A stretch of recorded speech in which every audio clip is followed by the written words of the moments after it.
noches, señores, ¿cómo están? Buenas noches. ¿Cómo les va? Bueno, ¿algún saludo especial? Ninguno. Bueno, A Jorge Navarro, que nos ha llamado desde el Gimnasio INAF para saludarnos y para decir de paso que el INAF ganó ayer en unas jornadas que se desarrollaron en el CENAR la disciplina Aerobics. Bueno, mi amiga María Rosa Taborda. Tenemos saludos también especiales. Bien, no anda bien, y bueno, Yo tengo uno. Véngase a hablar acá si tiene problemas, que aquí estamos para eso. Yo tengo uno muy especial para nuestra querida y respetadísima amiga Suma Paz, que ha estado el sábado. El sábado, sí. Con además juicios y gentilezas que no nos merecemos, por cierto, por lo menos viniendo de una persona como ella. También Horacio Molina, que vino a saludarnos. Pero Horacio se fue por la mitad, ya no. Se aburrió, Sí, me parece, sí, ¿no? a mí me parece que se fue por la mitad. Después no lo vi. Carlitos Solanowski se reía en un momento que no correspondía, además. Sí, había bebido. Pedro Orgambide también estuvo. Estaba también, sí, pero lo trajo el hijo de Premio. Sí, yo creo que lo trajo a los empujones. Sí. Él quería ir enfrente al Paseo de la Plaza. Sí. Bueno, auspíceme. Al McDonald's. Presentan este programa Medicorp Argentina, en medicina privada todo mejor, nada parecido. Medicorp Argentina, Casa América, el hogar de la música y Café Cabrales. Cabrales significa buen café. Alejandro Dolina. Bueno, hemos estado hablando estos días de Enrique II, Plantagenet, un rey oscuro, lleno de energía primero, pero de odio después, casado con Leonor de Aquitania, la mujer más bella de su época, la dejó después por una mina, después la mina se le murió, quiso volver, la mujer no lo perdonó, y Leonor empezó a conspirar con los 4 hijos de Enrique contra Enrique. Los 4 hijos eran Enrique el Joven, que murió, Godofredo, que murió también en un torneo, y los otros en Ricardo, conocido como Ricardo Corazón de León, y Juan Sin Tierra. Hemos hablado de él. Y en otra historia hemos recordado la caída de Jerusalén, el 2 de octubre del 1187, con nuestro amigo Al-Nasir Saladin Yusuf, llamado Saladino. Y vamos a ver cómo se unen estas historias, porque Enrique II era el rey de Inglaterra cuando cayó Jerusalén. El rey de Francia era Felipe Augusto.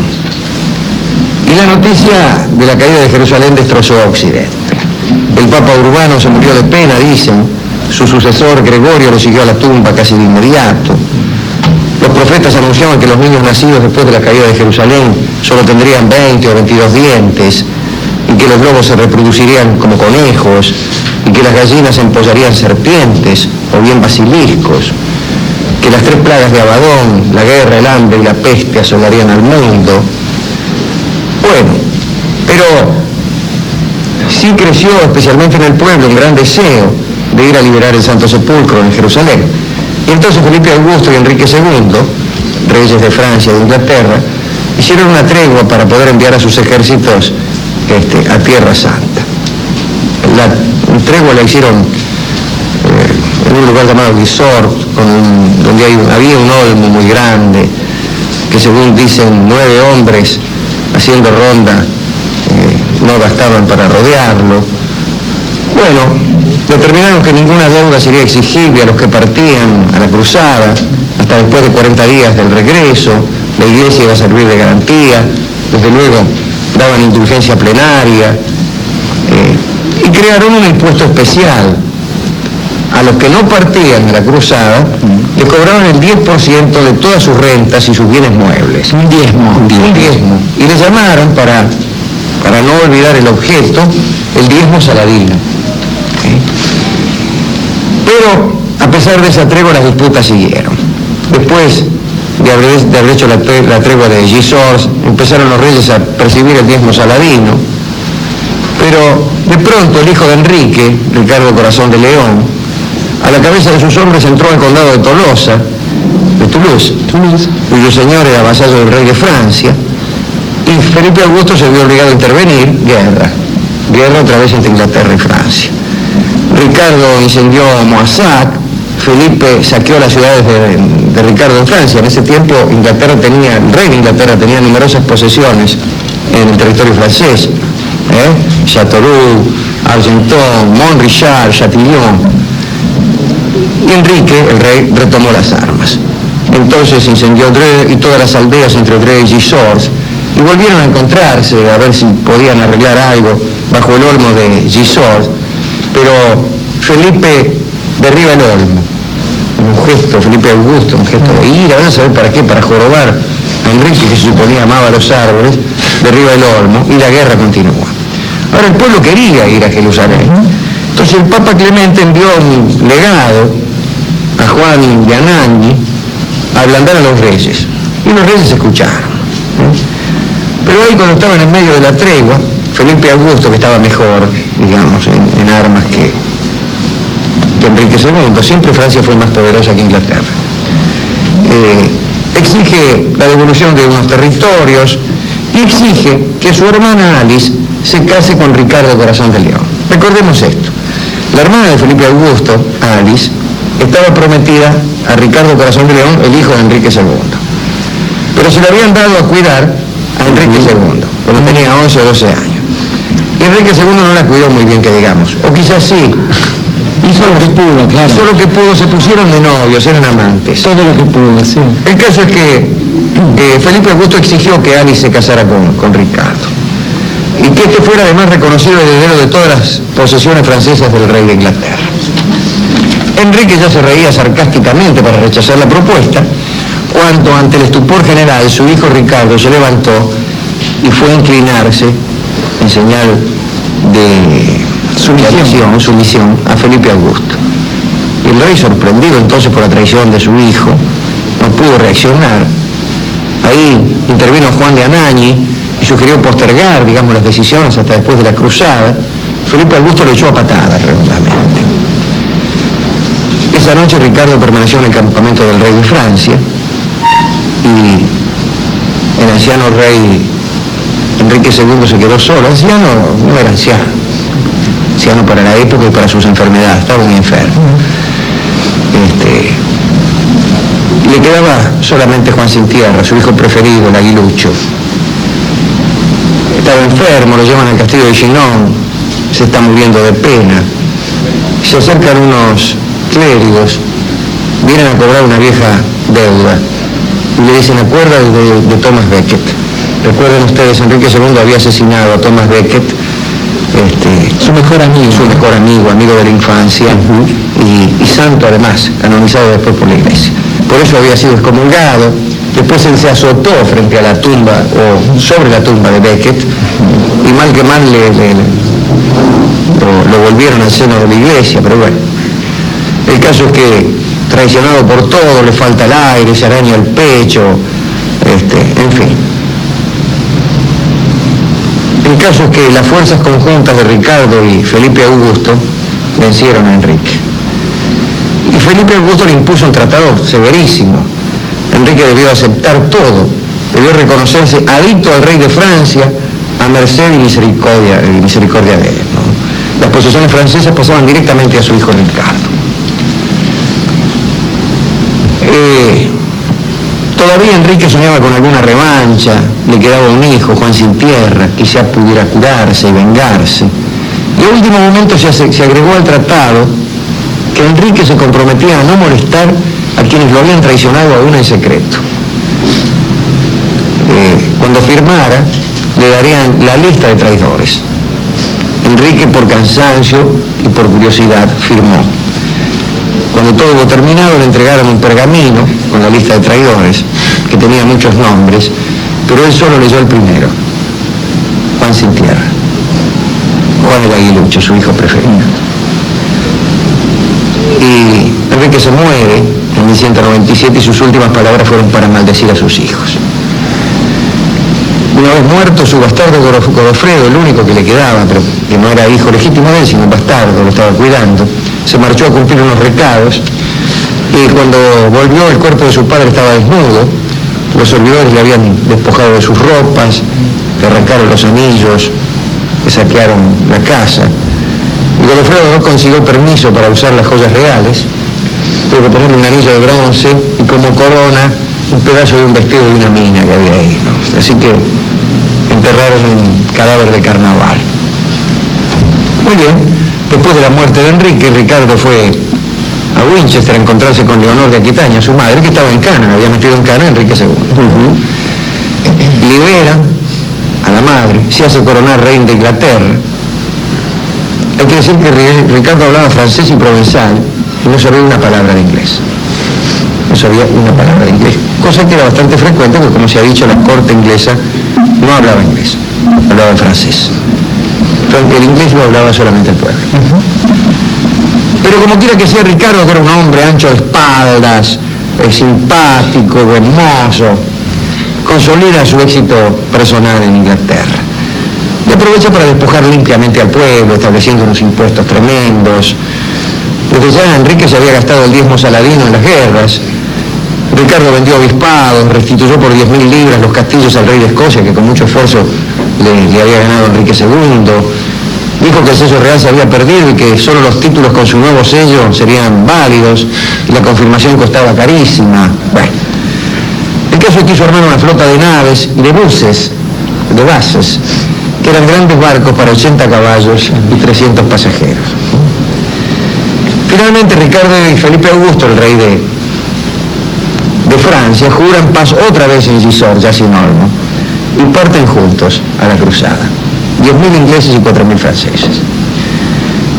Y decían que Federico Barbarroja, el del Sacro Imperio Romano, venía también, decían que con un ejército de 100.000 hombres.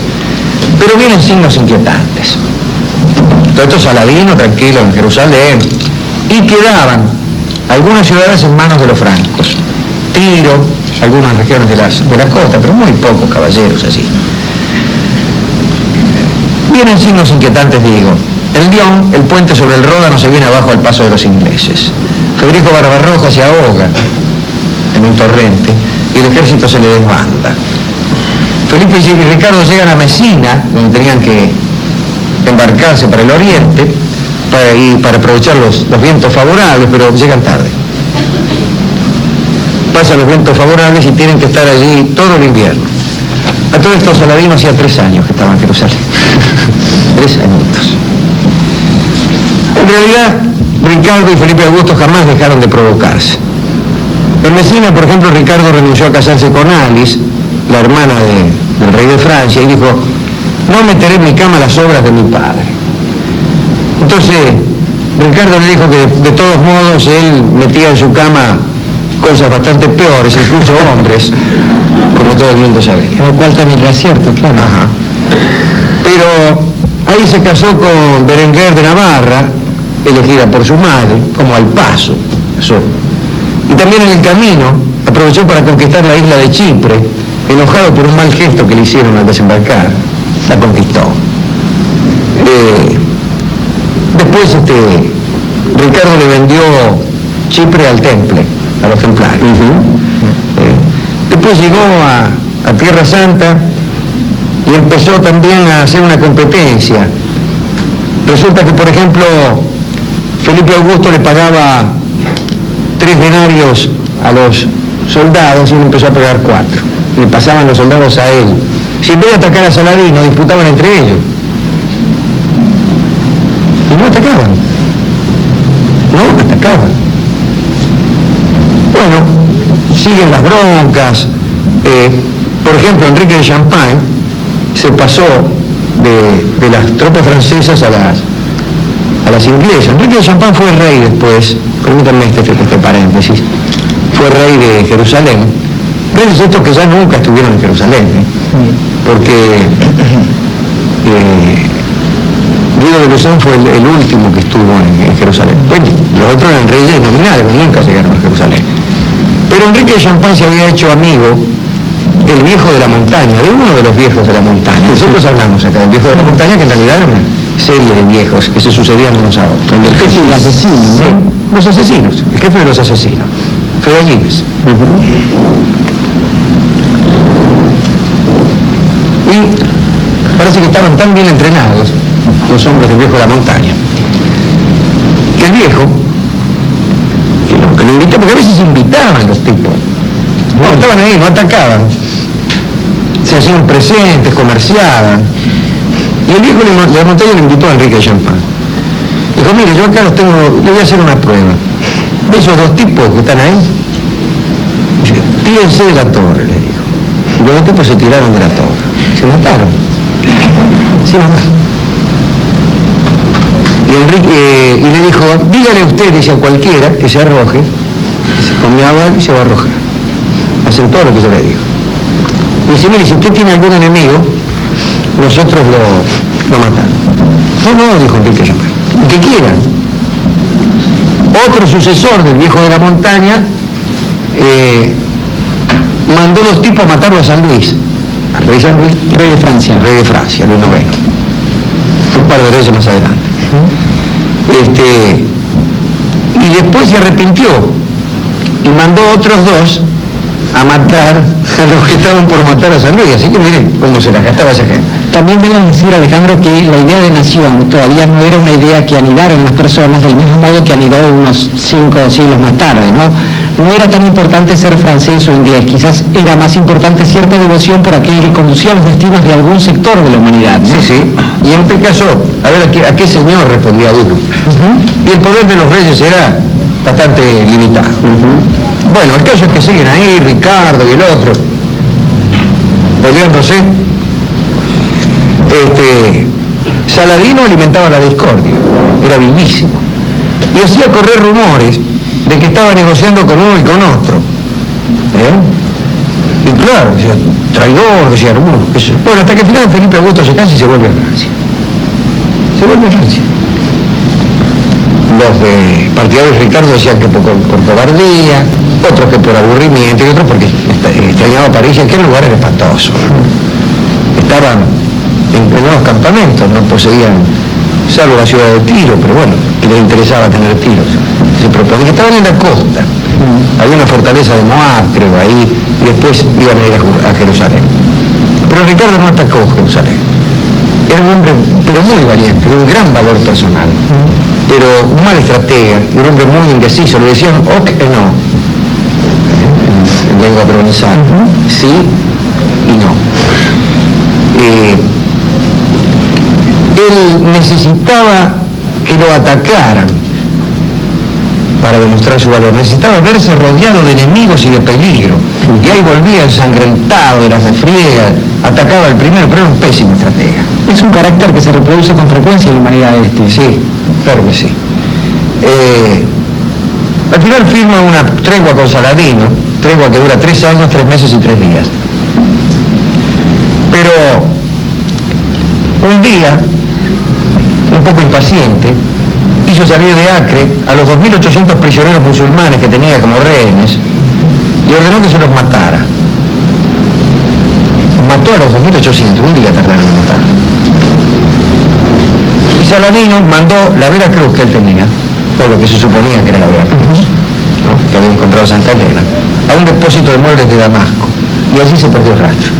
Estaba negociando en el tratado, estaba negociando la devolución. Y bueno, el rey se fue a Inglaterra, Ricardo. Ahí el rey de Francia estaba alentando a Juan sin tierra contra él. Cuando volvió, fue capturado por el emperador de Austria, que le cobró un rescate,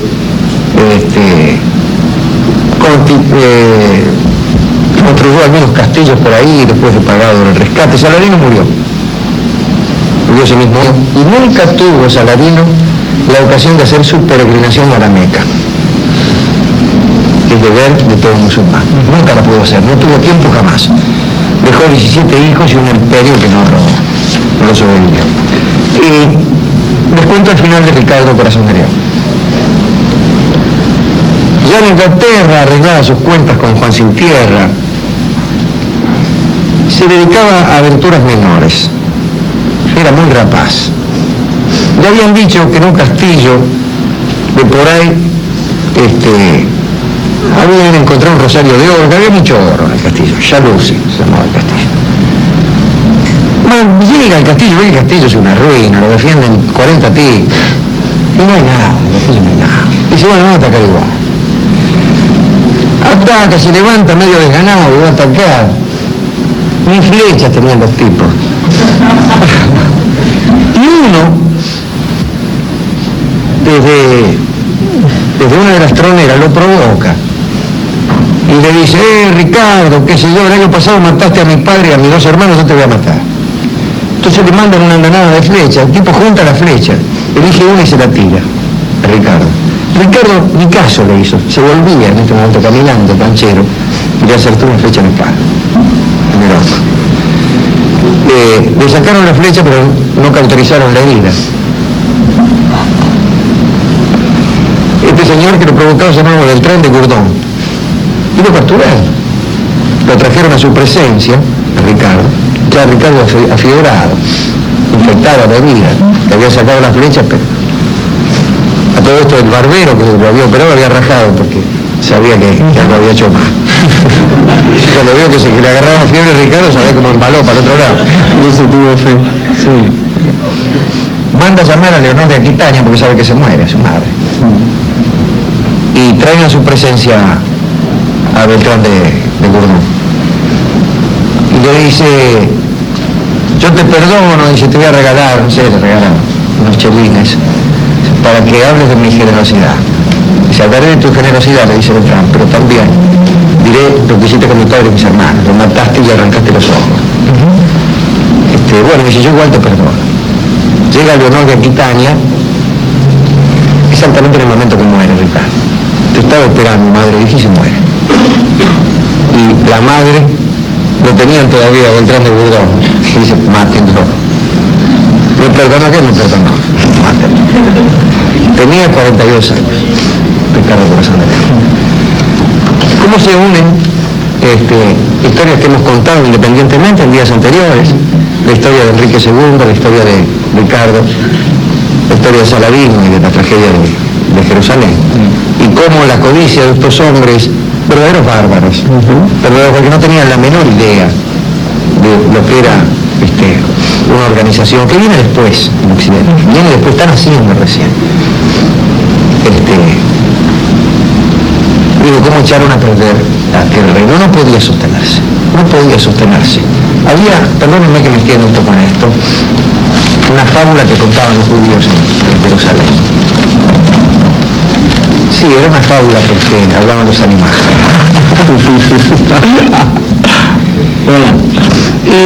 Sí.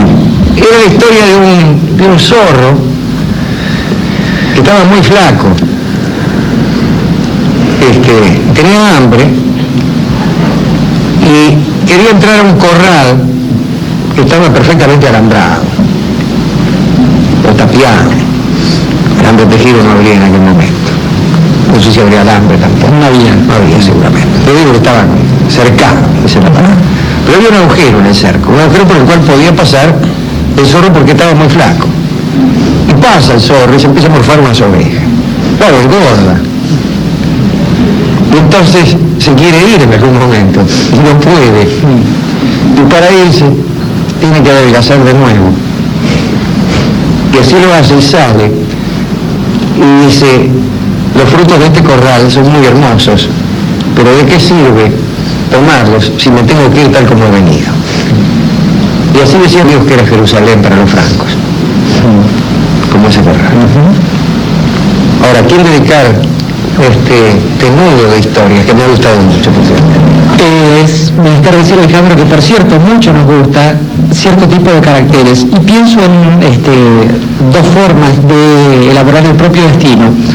Una de ellas es la del amigo de Rapau, que decía que para aquellas personas que escriben poesía hay una especie de precepto que es necesario recordar por siempre, y es la poesía no es un trabajo individual, es algo que encarna la humanidad, y entonces las sucesivas generaciones van escribiendo y cada uno va tomando una palabreja de eso. Cada tanto aparece un Dante, aparece un Thomas Stearns Eliot, y ahí, bueno, aparece la fama de una persona, pero el trabajo es continuado, perpetuo, y en general no se obtiene nada de eso. Pienso después en las personas como Enrique II, que llegados a cierta altura de la vida, llegados a cierta altura del destino y del poder, se enfrentan a este tipo de situaciones de las que usted hablaba antes, digamos, personas que ya no gozan con la grandeza, sino que saben que todo eso es otro juego y que están metidos en un juego mucho más pequeño por ahí. Y entonces se enfrentan a otras personas mucho menores que ellos, carentes de todo poder, de toda grandeza, de toda dignidad incluso. Y a veces hasta se dejan derrotar porque son gente que no ha conocido el saber de la derrota y a esa altura de la vida solo quieren conocer los sabores que desconocen. Pensando también en la patria, he estado pensando mucho en un amigo de este programa como es Facundo Quiroga, gente que se asomó a una forma de destino alguna vez y no pudo concretarlo. Y digo, gente que tenía claro en algún momento de su vida cuál era el objetivo de esa vida, de esa biografía, de ese destino. Gente que arrastró consigo a lo largo de los últimos 20 o 30 años de sus respectivas distintas, disímiles, muy diversas vidas, una cierta amargura, que era la de saber que hay ciertos placeres, ciertos logros que le pertenecen a todos. Y hay cierta gente que llega un momento en que ya, más de los obtengan o no, quieren otra cosa, digamos que solamente están en busca de cierto camino de la verdad. Digo, eso solo se vive con amargura. Para toda esa gente que sabe eso, para todos los Quiroga, digo, para todos los Enrique II, para todos los que buscan todavía la conquista del Santo Sepulcro, esta amargura, la amargura de este primer bloque. La amargura que es el título de este tango que canta Carlos Gardel.